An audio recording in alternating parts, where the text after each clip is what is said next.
Recent हुआ है 2025 में।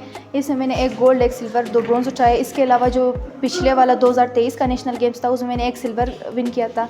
इसके अलावा जो हमारे ख़ुद के नेशनल इवेंट्स होते हैं उसमें मैं गोल्ड मेडलिस्ट हूँ। कॉलेजेस में जब मैंने उधर ट्राई किया, मैंने देखा जब ये इलेक्ट्रिक पे हम लोग खेलते हैं तो एक अलग ही खुशी आती है, एक अलग ही वाइब आता है इस गेम को मतलब खेलने में। जो बाकी कराटे, वुशु में, फ़ुटबॉल में, क्रिकेट में, इन सब में नहीं आता। गेम सारे अच्छे होते हैं लेकिन ये गेम जो मैंने खेला ये मुझे बहुत यूनिक लगा। इसमें इंसान को मतलब एक अंदरूनी खुशी मिलती है कि मतलब पाकिस्तान जैसे मुल्क में भी ऐसे स्पोर्ट्स होते हैं और ऐसे प्लेयर्स होते हैं जो फेंसिंग खेल रहे हैं। बलूचिस्तान में लड़कियों को जो है वो सिर्फ चूल्हा चक्की और घर के कामों के लिए रखते हैं, लेकिन हमारे इलाके में जो मेरे घर वाले वो अल्हम्दुलिल्लाह बहुत ही अच्छे, मतलब उन्होंने मुझे बहुत ज़्यादा सपोर्ट किया मेरे घर वालों ने, ताकि मैं आगे जाकर अपने ख्वाब, अपने ड्रीम पूरा कर सकूँ।